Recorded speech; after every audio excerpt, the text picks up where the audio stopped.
Hola, ¿qué tal? ¿Cómo les va? ¿Cómo andan? Bienvenidos y bienvenidas. Muy buenas tardes a este espacio titulado Entre Empresarios, que se transmite todos los lunes en punto de las 4 de la tarde por Heraldo Televisión. Como siempre, buen provecho si todavía están con los sagrados alimentos y ya están con el aperitivo, con el cafecito. Qué envidia. Nosotros estamos aquí en este espacio, pero también con temas muy relevantes, con un aperitivo de negocio. Presentando, como cada lunes, a mi querido Salvador Garrido Márquez. ¿Cómo te encuentras? Mi querido Luis Octavio, muy bien, muy contento de estar en esta nueva emisión de Entre Empresarios, aquí por Heraldo Televisión, y pues ya listo para comentar diversos temas. Hoy con dos abogados invitados, expertos en materia corporativa, legal, y sobre todo que nos traen un tema vinculado con el concepto de mayoría calificada, mayoría simple y mayoría absoluta en el Congreso de la Unión, que hoy es vital por el momento especial que estamos viviendo en el país, Luis Octavio. Excelente. Y pues para estos efectos, nuestra producción nos preparó una cápsula para darnos más contexto de nuestros invitados del día de hoy que vamos a ver en 5, 4, 3, 2, 1, ahora. El día de hoy, Entre Empresarios, nos acompaña Adalberto Ramos, abogado por la Escuela Libre de Derecho en la Ciudad de México. Además, cuenta con una maestría en Impuestos Internacionales por Viena University of Economics and Business Administration. Actualmente es socio legal fiscal en Garrido Licona y cuenta con más de 18 años de experiencia. Se ha especializado en la práctica de litigio y controversia fiscal, asesorando empresas en procesos de auditorías en materia de impuestos nacionales e internacionales, trámites de devoluciones de impuestos, así como en diversos medios de defensa legales. También nos acompaña Arturo Ruiz Massieu, licenciado en Derecho por la Universidad Iberoamericana de Puebla y posee una maestría en Derecho Corporativo por la misma institución. Actualmente es socio director de Legal Corporativo en Garrido Licona. Con más de 17 años de experiencia, Arturo ha asesorado a empresas nacionales y transnacionales en una amplia gama de servicios legales, incluyendo cumplimiento corporativo, reestructuras, fusiones y adquisiciones, entre otros. Acompáñanos a platicar con nuestros invitados. Así es, queridos y queridas, ya lo vieron, ya lo escucharon. Arturo Ruiz Massieu, Adalberto Ramos Huerta están con nosotros el día de hoy, a quienes damos la más cordial bienvenida. Fuerte aplauso aquí, bienvenidos. En este caso, mi querido Adalberto, Salvador, tenía mucho tiempo, ya tú sabes que ya no mis incursiones en radio y cada vez son más escasas, lastimosamente no hemos podido coincidir. Y en este espacio, puntualmente Entre Empresarios, pues bueno, tampoco habíamos tenido la fortuna, te habíamos dejado descansar durante un buen rato, pero me dijo Salvador, se le acabó la beca, tráetelo, porque esta materia es relevante. ¿Cómo te va? Muy bien, ¿no? Gracias. Un gustazo estar aquí nuevamente con ustedes, Salvador, Octavio, Arturo, compartir el foro, encantado. Y por supuesto, mi querido Arturo Ruiz, que ya también te estás volviendo alguien frecuente entre empresarios. Un gusto tenerte con nosotros. No, gracias por la invitación. Y agradecer el tiempo, por supuesto, a ambos. No, gracias a ustedes. Muy bien, pues Salvador, ya diste ahí un breve contexto sobre lo que será el programa del día de hoy y sobre todo porque hablaste de conceptos de mayorías, el tema del Congreso, y lo que sí que me queda claro es que no tenemos claro los de a pie y mucha gente que seguramente nos está viendo qué significan las mayorías calificadas, requeridas, no requeridas, y creo que nuestros expertos el día de hoy junto contigo nos van a platicar más sobre esto. Sí, mira, pues efectivamente, Octavio, queridos televidentes, hoy estamos viviendo una democracia en todo su esplendor. Sin embargo, esta democracia hoy es y está siendo sujeta de pruebas y de una polémica que estamos viviendo a raíz de la Constitución del Congreso de la Unión y sobre todo de lo que hoy ha sido la reforma judicial. Y me parece que desde una perspectiva de empresarios y desde una perspectiva económica, hoy el tema político, el tema legislativo, no podemos dejarlo a un lado. Y es importante que entendamos estos conceptos porque, para bien o para mal, estos puntos van a tener un impacto en nuestras empresas. Es notorio que las democracias se basan en el tema de las mayorías o cuando menos es típico que en cualquier situación votemos a favor o en contra de alguna decisión. Y esto también pasa en las empresas, esto pasa en los salones y en cualquier lado. Y bajo ese escenario, en el Congreso de la Unión, que está compuesto por la Cámara de Diputados y Cámara de Senadores, estamos viviendo esta situación que es indispensable observar y considerar para lo que es la emisión y legislación de leyes e incluso de reformas constitucionales. Y bueno, para esos efectos me parece que es importante el que entendamos, primer punto, cuáles son los conceptos de mayorías y el por qué precisamente se tiene estas reglas dentro de lo que es la constitución de las cámaras y particularmente en el Congreso, vamos. Sí. Bueno, si quieres inicio. Mira, sí, como diste contexto, efectivamente el Congreso de la Unión, compuesto por diputados y senadores, son los que votan leyes. Por una parte tenemos el Ejecutivo y el Congreso, que tienen una facultad de iniciar leyes, de presentar leyes, pero el órgano donde se discuten, se analizan, se votan y se aprueban es en el Congreso de la Unión. Y efectivamente, dependiendo del acto legislativo que se vaya a votar, es que se requieren diferentes niveles de votación. Por ejemplo, nos vamos a lo más alto. Una reforma a la Constitución requiere una mayoría calificada. Okay. Y esta está compuesta por 2/3 partes de los integrantes del Congreso de la Unión. Sabemos que son 500 diputados, se requieren 2/3 partes de los diputados. Senadores, tenemos 128 senadores, se requieren 2/3 partes. Eso es una mayoría calificada para votar reformas constitucionales. Ok, ahora, bajo este escenario, entonces, en las cámaras, llámese de diputados y senadores, se debe observar este concepto en donde, dependiendo del número de diputados o senadores, se establece, en el momento en el cual existen 2/3 partes que están a favor de una reforma constitucional o de un tratado internacional, solo en ese caso se puede, en este caso, aprobar la reforma a la Constitución o algún tratado o cualquier situación. ¿Es correcto? Es correcto. Este tipo de decisiones que ya estableciste, mi querido Adal, que son como de un impacto muy horizontal, muy representativo. De relevancia nacional. Eco, ahí Salvador hace hincapié, bueno, en el caso de una reforma en la Constitución, un tratado, ¿qué otro ejemplo podría caber aquí? Por ejemplo, el nombramiento de un presidente interino que no se ha dado, Ok. también sería materia de una mayoría calificada. Ese sería otro supuesto. Los consejeros, para efectos del INE en su momento, también era sujeto de mayoría calificada. Entonces pero sí son supuestos muy limitados, Muy y específicos. muy específicos, y para lo que más se viene aplicando este tipo de mayoría, o en el día a día, y más en estos últimos meses y posteriormente seguramente se seguirá haciendo, es para reformas constitucionales. Ahora, hay un tema bastante, que creo que va bastante gris, o sea, no gris porque no esté claro, sino porque muchas personas no lo conocemos. Es esas 2/3 partes, como bien comentaba Adel, es de quienes comparezcan. Es decir, de las cámaras, no es que de los 500 necesariamente, sino cuántos sesionaron, cuántos acudieron ¿Cuántos a la están sesión. presentes? ¿Cuántos están presentes ahí? O sea, primero tenemos 500. A ver, vamos, déjame pensar. ¿Les parece bien que la diseccionamos? Arrancamos con los Tenemos diputados. los 500. Vayamos Sí. con diputados Sí, o senadores. Diputados, empezamos. Diputados. En la Cámara de Diputados, ¿cuántos diputados son los que existen en esa Cámara? 500. 500.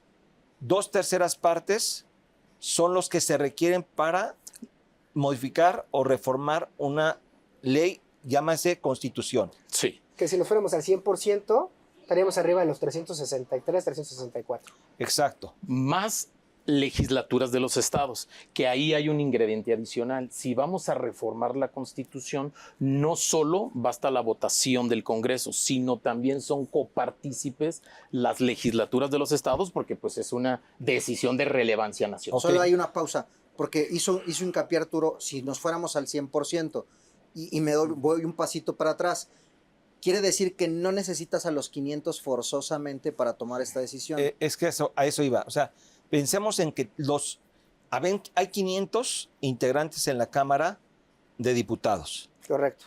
Estrictamente hablando, todos tienen derecho a votar. Correcto. Y si se presentan los 500, sobre esas bases se calculan las 2/3 partes. Ahí está. Correcto. Pero si eventualmente no se presentan los 500, solamente se calcula sobre los que están realmente presentes. Sobre los asistentes.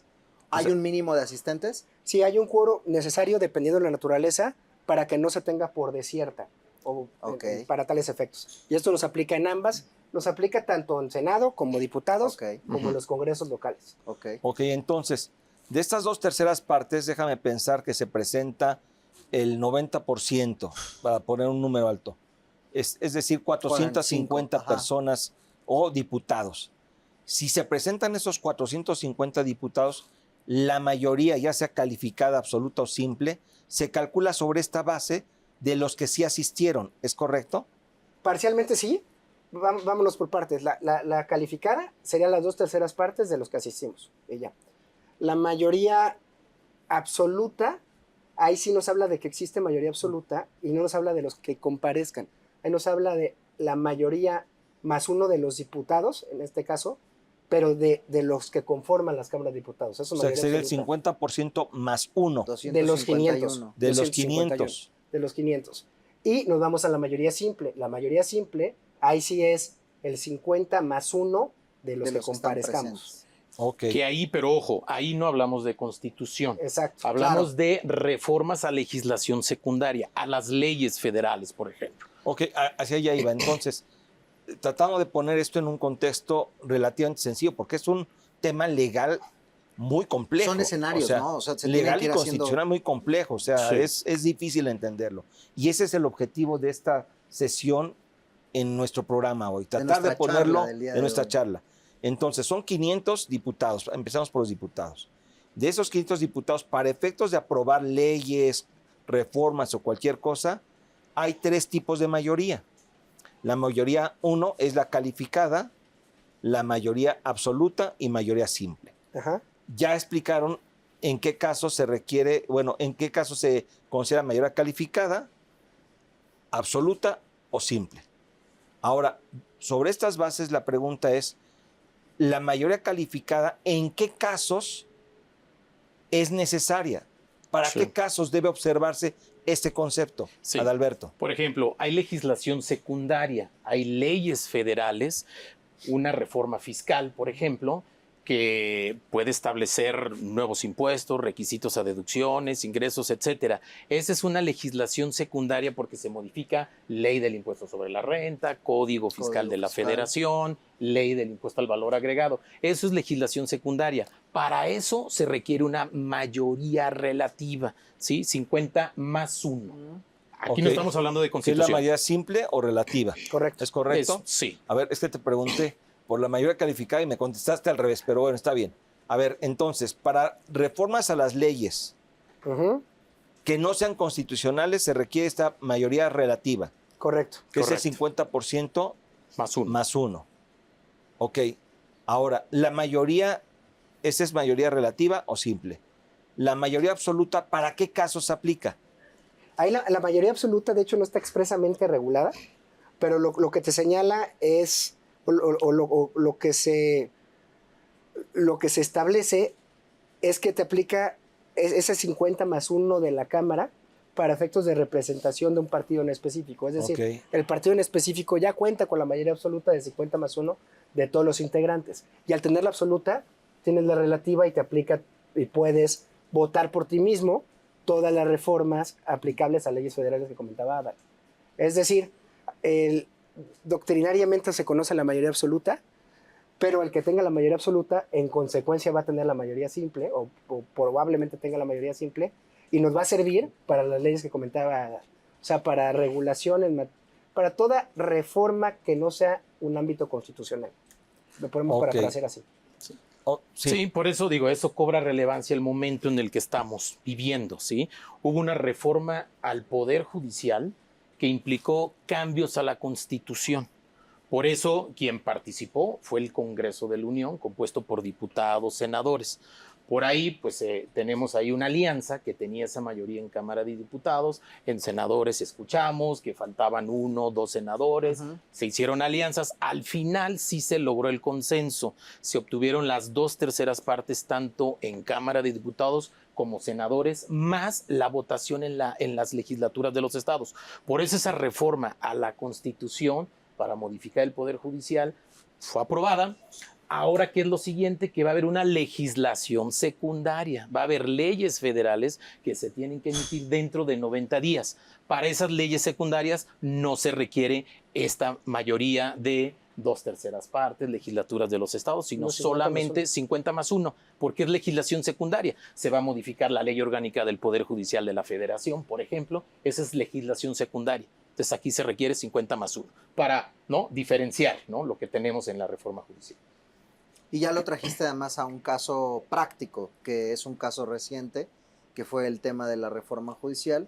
Entonces, sobre estas bases ya el programa arrancó, ¿no?, con esta disección de las mayorías. Y en este caso hablamos de la mayoría calificada, que fue la que se requirió para efectos de pasar o no la reforma judicial, ¿cierto? Correcto. Ahora, ya dándole carpetazo a la mayoría calificada, ya nos diste también el recap de lo que sería la relativa o simple, donde necesitamos el 50% Más uno de los que comparecientes. sería la mitad de los diputados, es decir, los 500, 251, y en el caso de senadores, acordamos 128, Son 128. sería la mitad más uno. En caso que comparezcan. Y ahí, si lo recuerdan, hay un tema que estuvo en discusión. Porque si nos vamos a los 128, vámonos a que todos comparecemos una reforma constitucional y sacamos las 2/3 partes, nos va a dar 85 punto decimal. Entonces, ¿qué aplicas? O sea, como si fuera una calificación. De punto 5 para arriba Se sube redondea. 86 o baja 85. Allá hay un tema, ya una resolución que nos establece que no se puede diseccionar. Es decir, que aunque exista un 85.01 que me dé ese resultado, ese punto 01 es la voluntad de una persona. Y al ser la voluntad de una persona tiene que tomarse como número entero. Entonces, en el caso, ¿por qué platico eso? En el caso que compareciéramos los 128 senadores, necesitaríamos no el 85 punto y fracción, necesitaríamos tener el 86 votos a favor para llegar a esas 2/3 partes. Que en el caso de la reforma judicial se vio Se en estuvo ese platicando escenario. y se tuvo esa discusión que al final del día pues no hubo necesidad de entrar si eran 85-86 porque no comparecieron la totalidad de los senadores. Si recuerdan, ahí tuvimos uno que faltó. Entonces se votó con las 2/3 partes de los asistentes. Ok. A ver, tratando de poner esto porque sí es complejo. Al Claro. menos a mí me cuesta mucho trabajo y seguramente a mucha gente le pasa lo mismo. Para efectos de una reforma a la Constitución de los Estados Unidos mexicanos, a nuestro país, para efectos de aprobar un tratado internacional como pudiera ser el TEMEC o cualquier otro tratado internacional que se tenga, o para efectos de nombrar algunas posiciones o situaciones estratégicas dentro de nuestro país, es indispensable que el Congreso vote a favor, pero los votos deben de ser considerados bajo un contexto de una mayoría calificada. Correcto. Esto es 2/3 partes de los diputados Correcto. deben estar a favor de aprobar esa reforma, de aprobar esa modificación a la Constitución, de aprobar ese nuevo tratado o de aprobar ese nombramiento. 2/3 partes. Si no hay 2/3 partes, una reforma constitucional, un tratado o un nombramiento Ujú. no procede. ¿Es correcto? Es correcto. Ok, a veces, escenario número 1. Estamos hablando de un tema constitucional, Sí. Legislación un tema de primaria, ¿le tratado. habías mencionado? Sí, es que justo es eso. Cuando hablamos de Es que- legislación primaria, pues los que no Claro, somos claro, abogados nos Claro, confundimos. claro. Sí, digo, en un plan, en una pirámide, ¿sí?, de jerarquía, Sí. tenemos por arriba la Constitución, que es nuestro órgano, Que eso es a lo que nos referimos que es aquí. el marco normativo supremo. Ok. Por eso es que requiere estos requisitos de mayoría Y en calificada. paralelo están los tratados Tenemos internacionales. tratados internacionales y por debajo tenemos Leyes ya la federales. legislación secundaria, que son leyes federales, después tenemos reglamentos y Ok. acuerdos generales que emiten Ahora los vamos autoridades bajando Sí, la administrativas. por pirámide. eso. Vamos Por eso es que bajando. en la Estamos primaria y en arriba, el punto sí, estamos sí, hablando de lo Constitución, más importante de las tratados, bases del sistema. Nombramientos específicos de ciertos funcionarios, en este caso un presidente Interino, por ejemplo. interino, Ujú. ejemplo, perfecto. Sí, sí. Ahí estamos. Es la base, lo más importante, la Constitución Esto para poder modificarla se necesitan 2/3 partes. Correcto. Si no se tienen esas 2/3 partes, no se modifica.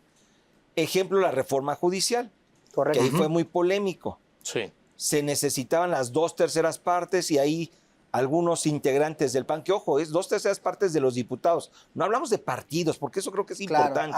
Sí. Eso es importante, no hablamos de partidos, hablamos de Individuos. diputados o senadores que van a votar por una reforma. Pueden o no pertenecer a los partidos que corresponden, pero esta situación dio lugar justo en la reforma judicial a que pertenecientes o integrantes de un partido distinto al que hoy en día está en el poder, en el Ejecutivo, decidieron votar en favor de la reforma, aun y cuando eran de otro partido. Incluso los estigmatizaron por esa circunstancia, que eso, bueno, ya es polémico, pero bueno, se politizó, pero bueno, aquí no es el color que portas, es el voto lo que cuenta, a favor de la reforma constitucional, a favor de un tratado o a favor de un nombramiento. Correcto. Sale. Ahora, esto es para lo más importante que es este rubro de Constitución. Ahora, leyes. Abajo de la Constitución vienen las leyes. Sí. ¿Qué ejemplo denme ejemplos de leyes que hoy en día tenemos y que derivan de esta Constitución? Por ejemplo, hablando de la materia fiscal, tenemos la ley del impuesto sobre la renta, tenemos el Código Fiscal de la Federación, la ley del impuesto al valor agregado, que son los 3 ordenamientos de legislación secundaria, que es legislación federal, porque la emite el Congreso de la Unión, ¿no? Es quien la aprueba. Y para este tipo de legislación, lo que platicamos, se requiere la mayoría relativa de 50, mayoría o simple, exacto, de 50 más 1 de los presentes. Ok, ahí voy, porque cuando hablamos de impuestos, estas situaciones son importantes. Claro. Ahora, además del tema de las leyes tributarias, hay otras leyes, por ejemplo, leyes corporativas, leyes mercantiles. De hecho, hubo una reforma, para darle un caso práctico muy sonado, que seguramente todos los empresarios que nos están escuchando la recordarán, porque la seguimos viviendo, fue la reforma en materia de subcontratación. Claro. La reforma en materia de subcontratación no fue una reforma constitucional, fue una reforma a ley secundaria, la Ley Federal de Trabajo, Ley de Impuesto a la Renta, Código Fiscal, Ley de IVA. Entonces, ahí, ¿cuál fue el procedimiento o cuál fue el número necesario para votarlos a favor? Precisamente fue esa mayoría simple o relativa del 50 más 1, ¿no? La mitad más 1.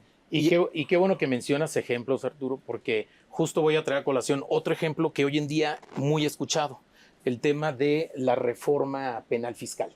¿Sí? Que lo hemos estado escuchando. Recordemos que hace unos años ya hubo una reforma penal fiscal por allá del 2020, pero en ese entonces se reformó legislación secundaria, la ley el Código Federal de Procedimientos Penales, la Ley de Seguridad Nacional. Fue legislación que se modificó y al final fue declarada inconstitucional. ¿Sí? Ya ves, estábamos hablando de que se quería considerar, ¿no?, a los delitos de contrabando, defraudación fiscal, la compra y venta de facturas, como delitos que ameritaran prisión preventiva oficiosa. ¿Pero por qué? Porque se les iba a otorgar el carácter de delitos contra seguridad nacional, etcétera. Pero todo fue en un marco de legislación secundaria. Se declaró inconstitucional y ahí quedó, ya no pasó a la siguiente fase.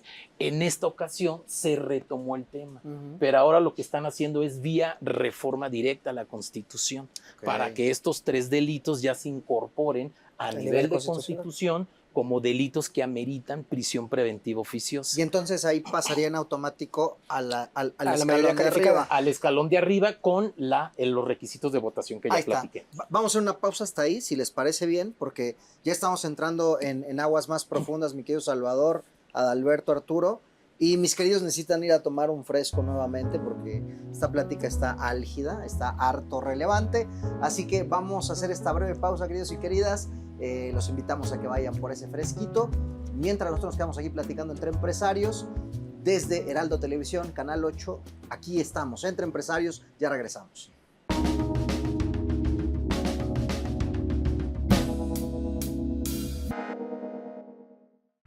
Asesórate. Asesórate. Asesórate. Asesórate. Asesórate. Asesórate. Asesórate. Asesórate. Asesórate. Asesórate. No nos cansaremos de decírtelo. Asesórate. Garrido Licona. Asesoría fiscal, legal, financiera y de negocios. Visítanos en garridolicona.com. Para hacer negocio hay que generar confianza. En GL Auditoría analizamos y nos aseguramos que la información financiera de tu empresa genere confianza y tranquilidad para tus clientes, socios, autoridades e instituciones financieras, entre otros. GL Auditoría. Preservamos tu patrimonio. www.glauditoria.com.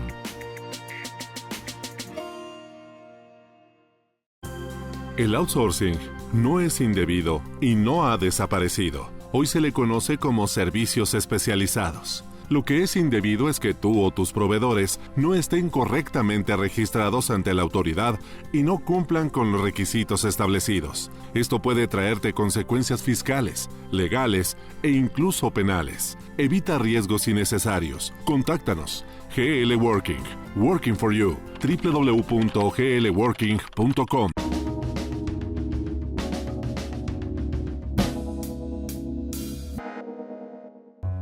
Queridos y queridas, estamos de vuelta a Entre Empresarios, transmitiendo desde Canal 8 de Televisión Real Televisión.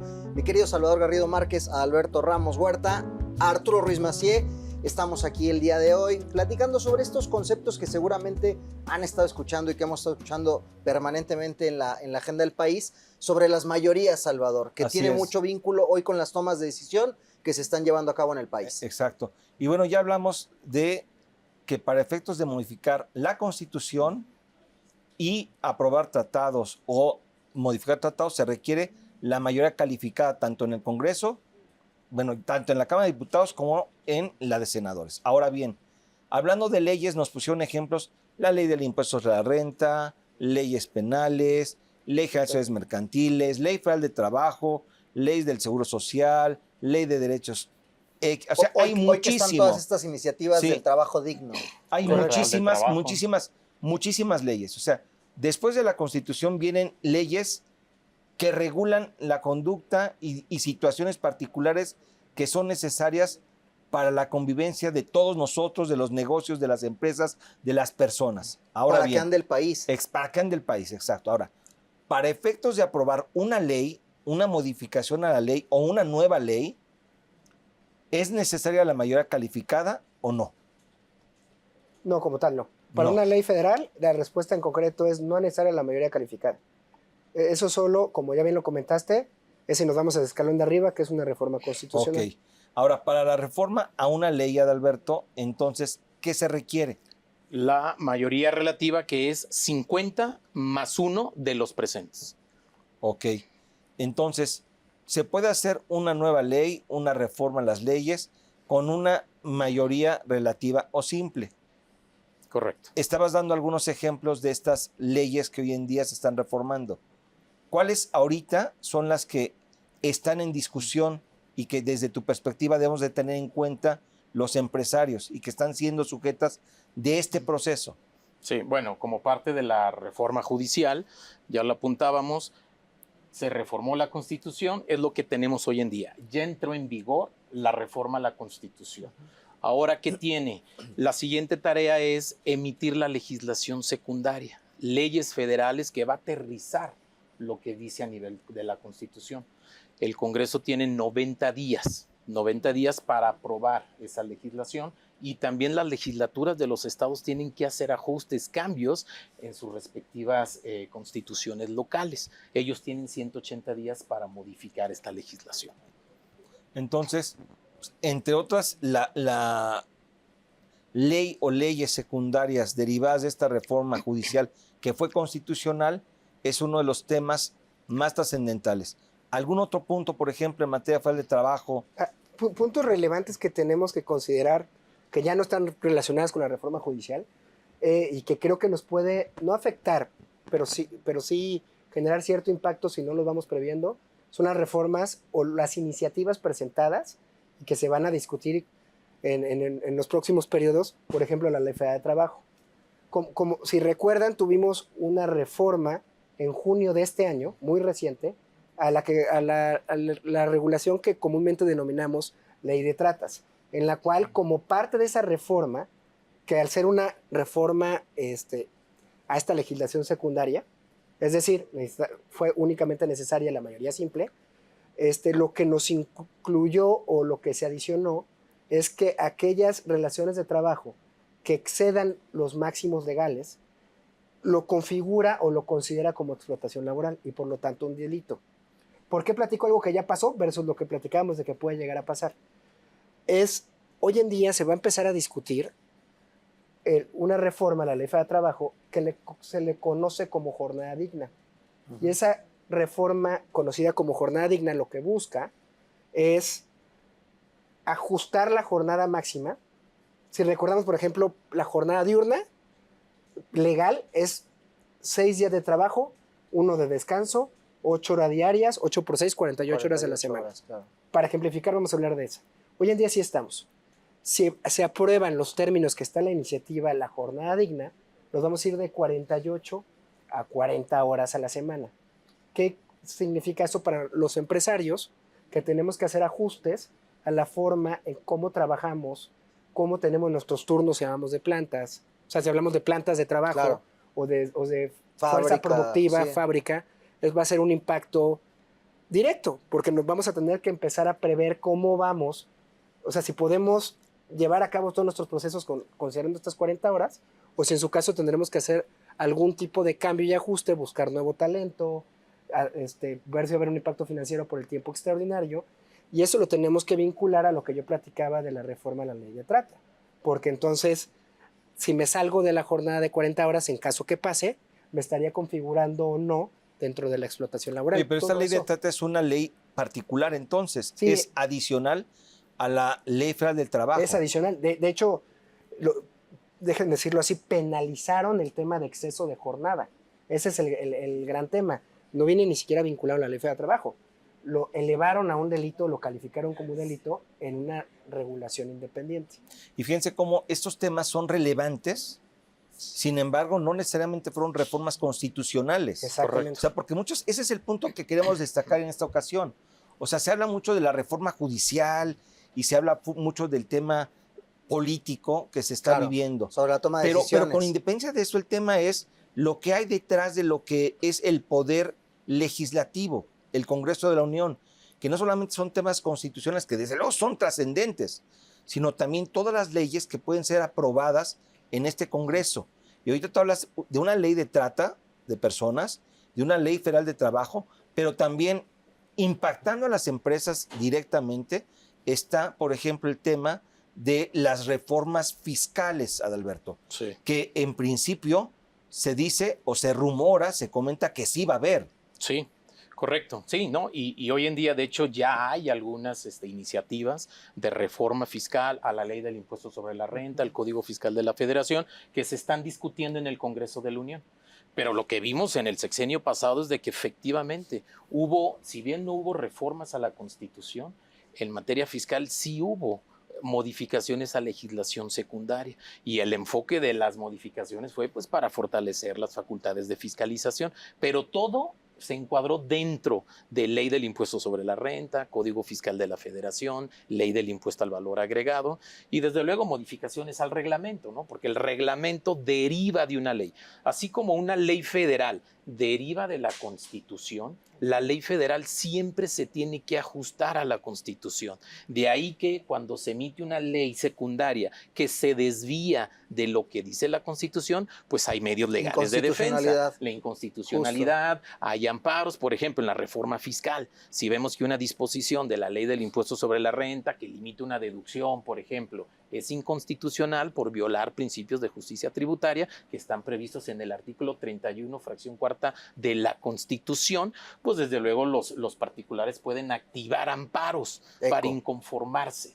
Recientemente, bueno, no recientemente, en nuestras últimas charlas contigo precisamente, hablamos curiosamente a propósito de este tema en materia fiscal, sobre la cancelación de los FDIs, Sí, cómo en su momento la iniciativa había pasado, sí. pero nos aconsejaste, como buen Sí. asesor que eres, que había medios de defensa, Claro. toda vez que esto no tenía un piso parejo para el Claro. contribuyente Exacto. versus la autoridad. Y este es el caso Un exacto ejemplo. de cómo al voltear hacia arriba a la mamá Constitución dice, no, mijito, Exacto. esto no funciona parejo para los dos, Y va los para atrás. tribunales validaron que es Correcto. inconstitucional esa limitante, esa restricción, ¿no? De cancelar los CFDI solo en el ejercicio que corresponde. Y es un ejemplo, ¿no? Es un ejemplo, ¿no? Claro. Digo, históricamente Y hemos ahorita visto... lo ligo con la parte judicial de la reforma que comentaste. Pero bueno, o sea, sí quisiera yo llevar así como una estructura, si me lo permiten, para tratar de entender. Ahora, bote pronto nada más, hay reforma fiscal, se está previendo. ¿Se incrementan impuestos, Adalberto? No, no va encausado a incrementar impuestos, va un poco más en el mismo sentido de fortalecer la fiscalización, combatir prácticas de evasión fiscal y desde luego pues darle más herramientas al fisco para identificar esas prácticas. Preguntita ahí Sí. nada más al pie de página, porque me llama la atención del comentario que hiciste en el bloque anterior. Lo de pena corporal, ¿sí lo están buscando retomar entonces Es- dentro de estas modificaciones que podría haber en materia fiscal? Sí, se está de forma paralela, también se está revisando esta Pero ahí sí se está considerando como una reforma ya Constitucional. constitucional. constitucional, porque hace años, pues vía legislación secundaria se declaró inconstitucional Y por eso le dieron palo. Ok. y le dieron palo. Entonces ahora lo están buscando escalar para que en cascada venga desde arriba. Ahora, y aquí viene, siguiendo esta estructura, déjeme pensar, se evalúa la creación de una nueva ley o una reforma a la Constitución y bajo ese escenario entra la propuesta de reforma o la propuesta de ley al Congreso de la Unión. El Congreso de la Unión la evalúa, la vota, la aprueba. Derivado de eso, se promulga por parte ya del Ejecutivo. Ujú. Y es ahí donde viene ya la trascendencia del poder judicial que hoy en día está tan politizado. Porque finalmente cualquier reforma constitucional o reforma ley, eventualmente si afecta a los particulares, tenemos el derecho de ampararnos. Correcto. Platíquenme acerca de esta situación que se daría en caso de que alguna ley me afectara en mis intereses y jurídicamente podría yo interponer algún medio de defensa. Sí, correcto. Desde luego, si hay una ley, por lo que hemos platicado, que estimamos que viola esos principios de la Constitución, efectivamente los particulares, las empresas pueden promover un amparo para impugnar esa inconstitucionalidad. Es un medio legal de defensa. Pero así como podemos impugnar una ley por considerarla inconstitucional, también hay otros medios legales de defensa contra actos particulares ya de la autoridad. Por ejemplo, un crédito fiscal derivado de una auditoría o una negativa de devolución de saldos a favor que haya presentado un contribuyente. Esos son actos de autoridad. Ojo, no son leyes, pero también esos actos de autoridad se pueden impugnar. La vía y el medio legal de defensa es distinto al amparo, porque el medio legal de estos actos es una demanda de nulidad ante un tribunal administrativo que se llama Tribunal Federal de Sí. Justicia Administrativa. Ahora, ante esta circunstancia, quienes evalúan estas situaciones se concentra en el Poder Judicial la resolución de estos temas. Ahora, el Poder Judicial está compuesto por la Suprema Corte de Justicia. Correcto. A ver, explícanos cómo está compuesto básicamente este Poder Judicial. Como estamos hoy en día, porque pues ya la famosa reforma judicial ya no es reforma, ya Es es realidad, una es un hecho, ya es un realidad. hecho. Tenemos a la Suprema Corte de Justicia. Si lo recuerdan, la Suprema Corte de Justicia estaba dividida, déjenme decirlo así, en dos salas. Hoy en día solo está el Pleno como tal. Ahí tenemos a la Suprema Corte, tenemos todavía nuestros tribunales colegiados, tenemos a los juzgados del distrito y tenemos al organismo que va a suplir al Consejo de la Judicatura a través de una transición, que se va a suplir a través de dos organismos más bien. Uno que va a ser encargado de la administración y el segundo que va a ser el encargado de la supervisión de los juzgadores y la disciplina. Voy a tratar de Exactamente. poner esto que me Sí. dices en algo sencillo. Están Suprema Corte de Justicia de la Hasta Nación, arriba, El ajá. órgano que supremo ahí los que deciden o juzgan son ministros. son ministros, Los exacto. ministros de la Corte. Los ministros de la Corte. Luego Sí. abajo los tribunales colegiados, Tribunales. que Magistrados. son magistrados. Los Y juzgados abajito de distritos. ellos están Juzgados de los distrito. juzgados o jueces. Correcto. Digamos que hay tres tipos de... Tres árbitros. Exacto. En este caso de juzgadores, ¿no? El VAR, Sí, o sea, digamos en El términos, árbitro, los abanderados y el No, VAR. en términos generales, ¿no? Para que sea Sí. entendible. Sí, Porque sí, sí. tenemos el Tribunal Electoral, o sea, Claro, tenemos claro. tribunales Estoy colegiados de partiendo de apelación. algo así. En el caso de los ministros, Sí, generalmente ellos evalúan temas relacionados con, temas de constitucionalidad de leyes. exacto, los magistrados por lo regular, a reserva de que esto es grosso modo y lo Sí, más sí, relevante, a ¿no? grosso Para modo. tratar. Los magistrados están facultados para juzgar temas de, Legalidad y constitucionalidad en primera instancia. ok, y finalmente los juzgados, Juzgados que también temas de constitucionalidad. ok, entonces cualquier asunto entra primero a nivel de tribunales colegiados, No, de hecho, si es un amparo, la primera instancia es un juzgado de distrito. ok, La segunda instancia es un tribunal colegiado de circuito. ok, Y ahí lo puede y traer. eventualmente Eventualmente la Suprema Corte, si por importancia, trascendencia o tema de constitucionalidad de leyes, lo puede atraer y lo Ah, puede ok. resolver. ¿Puede Ahora- ser ejemplo? ¿Algún ejemplo en ambos, en los tres, perdón, escenarios? Así como nos pusiste el de la Sí. reforma, ¿cómo podríamos ir de lo Sí, menos por a lo ejemplo. más? Sí, por ejemplo, si tú la reforma fiscal estás inconforme, la ley del impuesto sobre la renta la consideras que es inconstitucional, presentas tu amparo ante el juzgado de distrito. ¿Sí? Ok. La segunda instancia va a ser, en principio es un tribunal colegiado, pero sí por la importancia, trascendencia, la Lo trae la Suprema Suprema Corte lo puede atraer y resolver.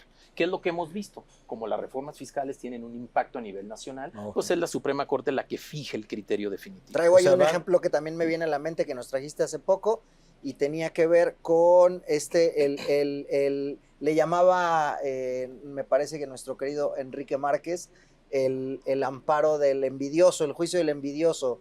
Sí. El Paolo también lo menciona, Paolo, a quien le mandamos un fuerte abrazo, Paolo Espinosa, que era en Sí. este caso el de poder hacer Temas por equidad tributaria. Exactamente, ¿no? de Que equidad tributaria.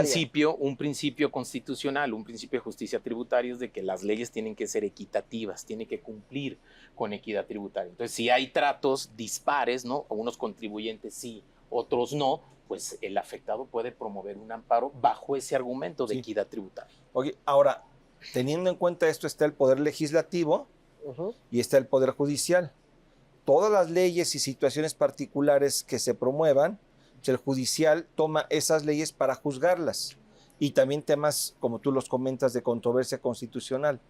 Por eso la importancia de que estos dos poderes y además el Ejecutivo sean independientes. Y por eso Claro. hoy en día la sociedad está muy al pendiente de la reforma judicial. Arturo, ¿cuál sería el riesgo de que eventualmente esta reforma judicial, ya hablando de esto que está para juzgar los casos, pues no sea exitosa? Yo creo que hay diversos retos o implicaciones que se pudieran suscitar.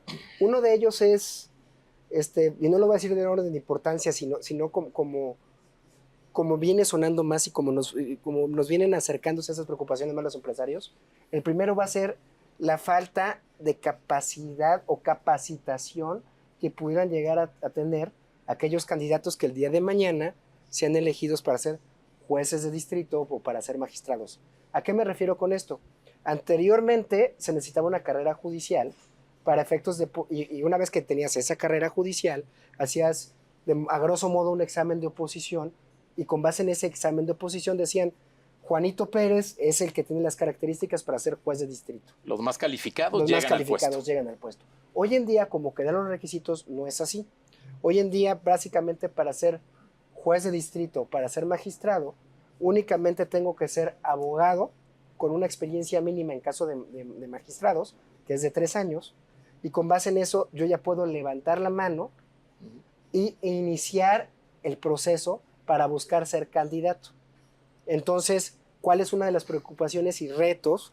Es de que los que lleguen el día de mañana tengan la preparación y capacitación técnica, pero más importante, práctica para efectos de poder resolver los asuntos que para tales efectos se les presenten. Claro.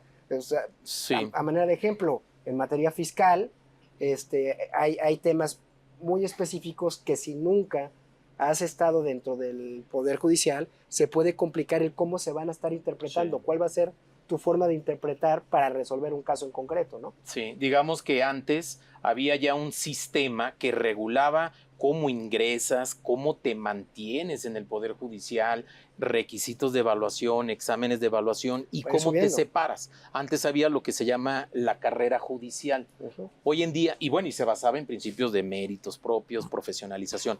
Hoy en día ya cambia, ¿no? Son elegidos con el voto popular, pero también, o sea, también hay que precisar que en términos de la reforma judicial, sí hay un comité de evaluación. Correcto. O sea, hay un comité de evaluación que se tiene que asegurar que los candidatos pues reúnan requisitos que sean idóneos. De hecho, tienen que calificar la idoneidad. Entonces, ahí es donde nosotros, y hay un reto, Ese que es el reto. ahí efectivamente califiquen a los más capaces para que integren el puesto. Ese es el reto.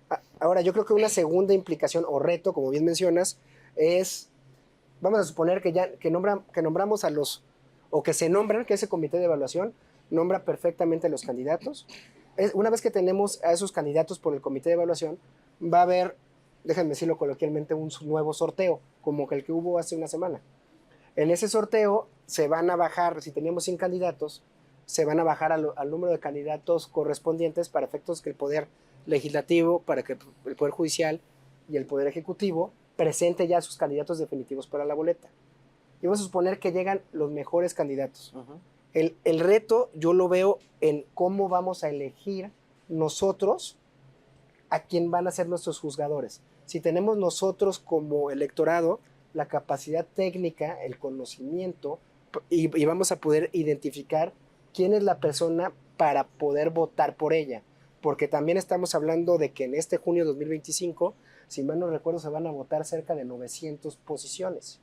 Entonces, y posiciones que no necesariamente son conocidas para el público en general, o las características van a ser conocidas para el público en general. Claro. Entonces yo vislumbro ahí un reto de cómo, uno es poder activar que la gente salga a votar, que eso ya lo tenemos siempre. O sea, siempre ha sido un reto en todas las votaciones. Y segundo, que sea un voto Con informado, conocimiento, con informado. conocimiento. Yo creo que ese es el segundo reto que tenemos con la reforma. Y desde luego, digo, la preocupación que también ya se ha externado, ¿no? Por parte de los empresarios es pues ese riesgo de que no haya una verdadera independencia judicial, ¿sí? Que los juzgadores se expongan, ¿no? A intereses políticos, a grupos económicos, como van a ser elegidos mediante el voto popular, pues efectivamente estos intereses políticos, económicos pueden estar presentes, y eso puede implicar pues una parcialidad, ¿no? en el dictado de sentencias, y que no se apeguen al Estado de Derecho. Entonces, eso es lo que han argumentado inversionistas, etcétera, que esto puede afectar la certidumbre jurídica, ¿no? Pero bueno, son retos. O sea, creo que como está elaborada la reforma judicial, sí son retos importantes, pero ahí es donde va a entrar la legislación secundaria, donde se puede mitigar este impacto y se pueden regular estas situaciones para asegurarnos que efectivamente los jueces y magistrados pues, sean los más capaces y que no se afecte la certidumbre jurídica. Algo que mencionaban que me viene a la memoria recién es el tema de tiempos, porque se establece un periodo para poder dar solución o para poder dar salida a estos temas, a estos casos. Sí. Que esto pues también, ver el vaso medio lleno, medio vacío. Hay quien dice por una parte que bueno, porque me van a hacer mucho más ágil el proceso, Claro. se va a resolver. Eso sí te va bien, mi cuate. O sea, si resulta favorable para ti. ¿Qué vas a decir si resulta desfavorable? Oye, es que no le dieron el tiempo, no lo analizaron correctamente. No tuvo el tiempo para hacer esa es la análisis lectura, concreto. ¿cierto? Esa es una preocupación. Tú lo comentaba muy bien. La percepción puede ser en dos vertientes. Una es positiva de voy a tener mis asuntos resueltos mucho más rápido, de una forma más celera. O la otra que comentabas es no van a tener las personas que queden elegidas El tiempo necesario analizar. para hacer un análisis a detalle. Entonces, yo creo que lo podemos ver. O sea, esas son las dos vertientes que se pueden dar, ¿no? Claro. Porque recordemos que hay un cambio que en materia fiscal, en principio ya los asuntos van a ser resueltos en 6 meses. Desde luego la legislación secundaria es la que va a establecer en qué casos esos asuntos tienen que resolverse en 6 meses, ¿no? Pero pues es un reto. Se nos viene ya peligrosamente el tiempo encima, por si queremos yo ahondarle diría ahí. que, bueno, de esto, la reflexión es que sí debemos de tener conciencia que este momento que estamos viviendo es sumamente relevante. Es histórico. Es histórico y que debe haber una responsabilidad muy fuerte por parte de legisladores y por parte de todos los que están evaluando todos estos temas, con la finalidad de que ese proceso sea exitoso.